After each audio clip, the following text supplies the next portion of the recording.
She texted, "I catfished your sister pretending to be you to find out if she talks trash about me. She does BTW." I responded, "Creative." Then I showed my entire family the evidence, screenshots of her fake profile trying to create drama. When my sister's lawyer sent her a cease and desist for identity theft and defamation. Original post: I, 31 male, was sitting at my desk, working on quarterly reports when my phone buzzed. Text from my girlfriend Natalie, 29. We'd been together for about 18 months, living together for 6. The message read, "So I have something to confess. I made a fake profile pretending to be you and messaged your sister to see what she really thinks about me. Spoiler alert, she talks mad trash about me behind your back. Screenshots attached if you want proof of what your precious family really thinks." I stared at my phone for a solid minute. Read it 3 times to make sure I was understanding correctly. My girlfriend had impersonated me online to manipulate my sister into revealing private thoughts. 7 screenshots followed. Messages between me and my sister Brooke. The fake me asking leading questions about Natalie. Brooke's responses were honest. Not cruel, but definitely critical. Stuff like she's controlling and I don't think she's good for you and she isolates you from everyone. I typed back one word, creative. Then I started screenshotting everything. Her confession, the fake conversations, all of it. Opened Facebook on my laptop. Sure enough, there was a profile with my name, my photos, stolen from my actual profile, created 3 weeks ago. Already had friend requests accepted from several family members. I leaned back in my chair, processing. This wasn't just weird or invasive. This was legitimately insane behavior. And illegal, technically. 20 minutes later, another text from Natalie. "That's all you have to say? Your sister is poisoning everyone against me, and you say creative? You committed identity theft to manipulate my family members. Yeah, creative is the word. Her, I did it for us, to show you how two-faced they are. You did it because you're paranoid and controlling. Brooke was right. Are you seriously taking her side after what she said?" "I'm taking the side of not committing fraud to spy on my family. We're done." Her, "You're not seriously breaking up with me over this. Watch me." I immediately called my sister. "Hey Brooke, quick question. Have I been messaging you lately about Natalie?" "Yeah, actually, you were being weird about it. Why?" "That wasn't me. Natalie made a fake profile." Silence. "Then are you kidding me right now?" "Nope, she just confessed. Sending you screenshots now." What followed was an explosion of family group chat activity that I'll summarize as, everyone was pissed. Update 1. So after I exposed Natalie's catfishing scheme to my family, things escalated exactly as you'd expect. Within an hour, my mom, dad, Brooke, and my other sister Emma, 26, were all blowing up my phone. Not at me, at the situation. Brooke was particularly furious. "She pretended to be you? She tricked me into private conversations? That's so violating." My mom was ready for war. "That girl is psychotic. Change your locks, today." Dad, ever practical. "This might be illegal. Document everything." Here's where it gets interesting. Brooke's husband Tom is a lawyer. Not criminal law, corporate stuff, but he knew enough to be concerned. He called me directly. "Hey man, this is actually serious. She committed identity theft, possibly fraud, definitely defamation if she's spreading those private conversations around. Has she done anything else?" That got me thinking. I went through our shared laptop that I paid for, too. Found she was logged into her email. I know, invasion of privacy, but she just admitted to impersonating me, so I figured turnabout was fair play. What I found was worse than expected. She hadn't just catfished Brooke. She had fake conversations with Emma, my cousin Janet, and 3 of my friends, all using my identity, all trying to get dirt on herself. It was like she was building a case file of everyone who didn't worship her. But the real kicker? An email draft to my boss. As me. Complaining about workplace stress and asking about mental health leave. Dated yesterday. She hadn't sent it yet, but it was there. Ready to go. I screenshot everything. That evening, she came home acting like nothing happened. Walked in with takeout from my favorite place, all smiles. "Hey babe, got your favorite? Figured we should talk about earlier. I know I messed up, but..." "Natalie, you need to leave." Her face changed instantly. "Excuse me?" "You heard me. Pack your stuff and get out." "You can't kick me out. I live here. I have rights. Your name isn't on the lease. You're a month-to-month guest at best, and you just admitted to multiple counts of identity theft. She went from sweet to venomous in seconds. You'd really throw away our relationship over one mistake? One mistake? You catfished my entire family. You were drafting emails to my boss, as me. This isn't one mistake, it's a pattern of insane behavior. I was trying to protect us. From what? My family having private opinions? Everyone's allowed to have thoughts, Natalie. What they're not allowed to do is steal identities to spy on those thoughts. She started crying. But not sad crying, angry crying. Your family has always hated me. They've been trying to break us up from day one.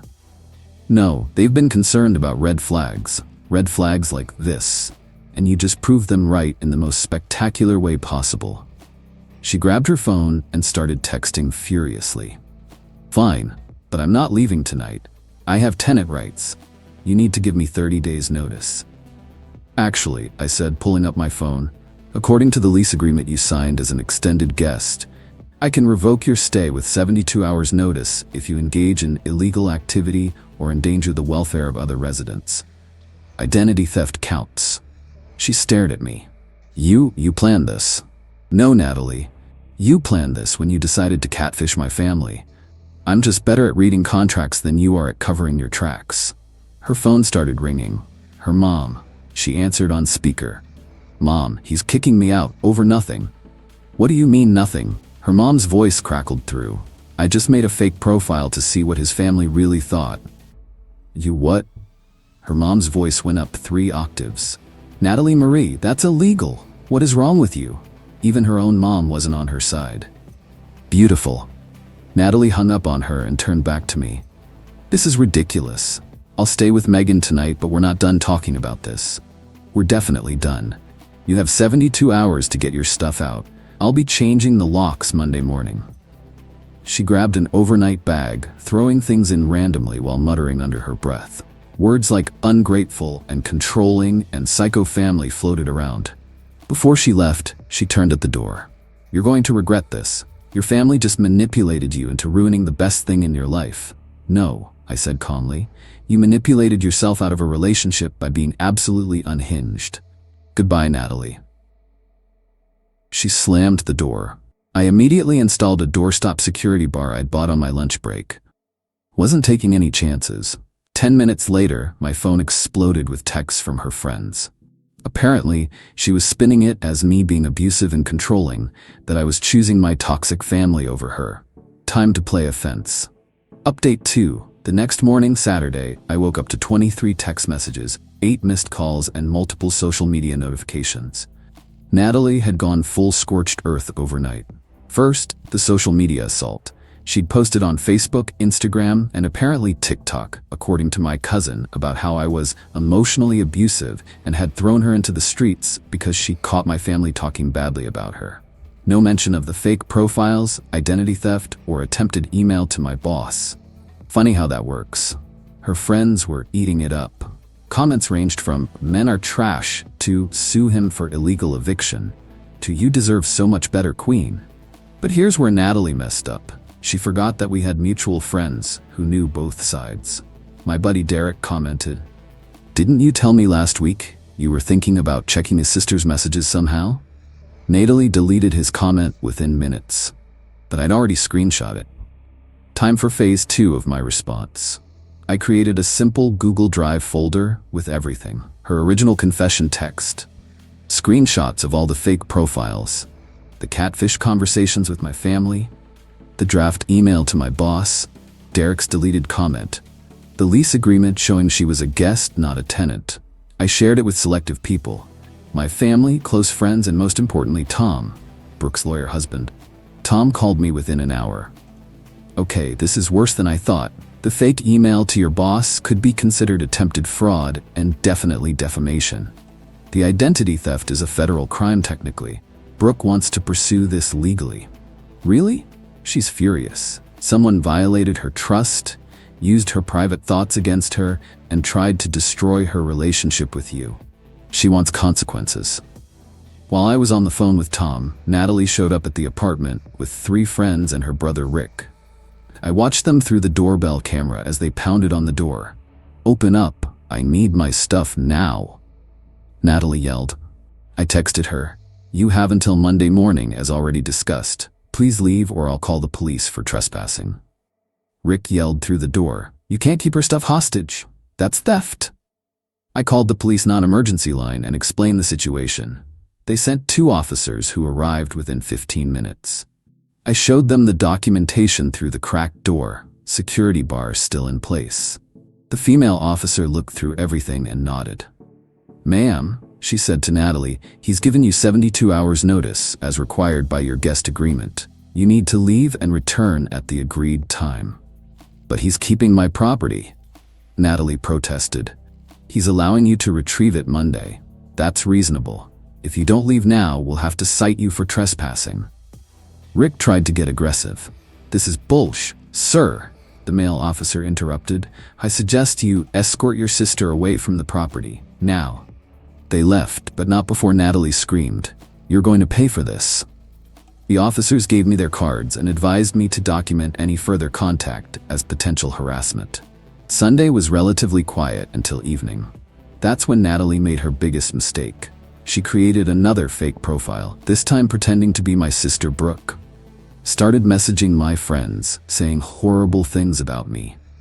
Stuff like, I had a drinking problem, that I'd borrowed money and never paid it back, that she was worried about my mental health. One problem, she messaged my friend Alex, who was literally sitting next to me watching the game when the messages came through. Dude? Alex showed me his phone. "Your sister is messaging me some weird stuff about you." I looked at the messages. The account was created that day. Profile picture was pulled from Brooke's Instagram. "That's not Brooke," I said, texting my sister immediately. Brooke confirmed she hadn't messaged anyone. We now had proof Natalie was still creating fake profiles, still committing identity theft, but now she was actively defaming both me and my sister. Tom was notified immediately. His response, "She just made this so much worse for herself." Monday morning arrived. I'd taken the day off work, changed the locks at 8 a.m. sharp with a locksmith present as a witness. At 10 a.m., Natalie showed up with a full moving truck and 6 people. I had 3 friends with me, including Derek, who was filming everything. I stood in the doorway. "You can take your clothes, your personal items, your laptop, and anything you can prove you purchased. Nothing else." "I purchased half of everything," she screamed. "Really? Show me receipts." She couldn't, because she hadn't. I'd paid for almost everything in the apartment. The few things she had bought, some kitchen gadgets, a throw pillow, her PlayStation, I'd already boxed up and placed by the door. Her brother Rick tried to push past me to get to the TV. "She uses this TV, so it's half hers." "No," I said firmly, Derek still filming. "I bought that TV 6 months before she moved in. I have the receipt." It took 2 hours of her trying to claim ownership of everything from my coffee maker to my couch, but eventually she only left with what was actually hers, which filled maybe half the moving truck she'd rented. As she was leaving, she hissed at me. "This isn't over. I'm gonna make your life hell." "Natalie," I said calmly, "you've been committing identity theft. You've been defaming my family. You tried to contact my employer fraudulently. If anyone's life is about to become hell, it's yours." Tuesday morning, Tom sent the cease and desist letter. It was beautiful. 3 pages of legal language essentially saying, stop impersonating the family members, stop defaming them, stop all contact, or face criminal and civil charges. It was sent to her apartment, her work, and her parents' house, where she was now staying according to mutual friends. Wednesday, I got a call from an unknown number. It was Natalie's mom. "Please," she said, "please don't let them prosecute her. She's young and stupid and in love." "She's 29, I replied. "She's old enough to know that identity theft is a crime. She's getting help. I'm making her see a therapist. That's great, she needs it, but it doesn't undo what she did. What will it take to make this go away?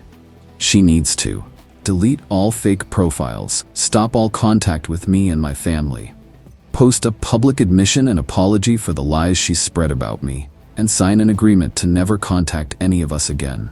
I'll make sure she does it." By Thursday, Natalie had posted a vague apology. I let my emotions get the best of me in my recent breakup. I said things that weren't true, and I apologized to anyone who was affected. Not exactly what I wanted, but Tom said it was enough of an admission to use against her if she tried anything else. Final update. It's been 3 months since the catfishing incident, and I finally have closure to share. About 2 weeks after the cease and desist letter, Natalie apparently couldn't help herself. She created yet another fake profile, this time pretending to be a potential employer, and reached out to my sister Brooke, who's a graphic designer, about a job opportunity. The plan, apparently, was to waste Brooke's time, get her hopes up, then ghost her. Except Brooke was suspicious from the start. The company had no real web presence, the email came from a Gmail account, and the writing style was familiar. She played along just long enough to gather evidence, including getting them to send a contract that had metadata showing it was created on Natalie's computer. That was the last straw. Tom filed a police report for criminal harassment and identity theft. The police took it seriously, especially with the mountain of evidence we'd compiled. Natalie was arrested at her parents' house. Her mom called me crying, begging me to drop the charges. I reminded her that it wasn't up to me. Brooke was the victim here, and she was done. The case moved forward. Natalie was charged with identity theft, cyberstalking, and harassment. She tried to play victim in court, claiming she was heartbroken and not thinking clearly, but the judge wasn't buying it. The sheer volume of fake profiles, the calculated nature of the schemes, and the fact that she continued after receiving a cease and desist letter showed a pattern of malicious behavior. She pled guilty to avoid jail time but got 2 years probation, 200 hours of community service, mandatory therapy, a restraining order preventing her from contacting me, my family, or creating any fake profiles, $5,000 in restitution to Brooke for legal fees and emotional distress. But here's the best part. Remember that email draft to my boss? Well, my company's IT department did an audit after I reported it, and they found she'd tried to access my work email from our shared laptop. She'd failed. 2-factor authentication for the win, but the attempts were logged.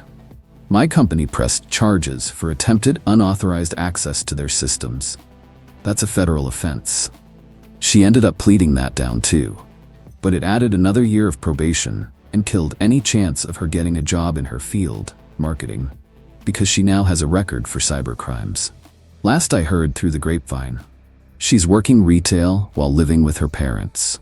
Her friend group imploded when the court documents became public record.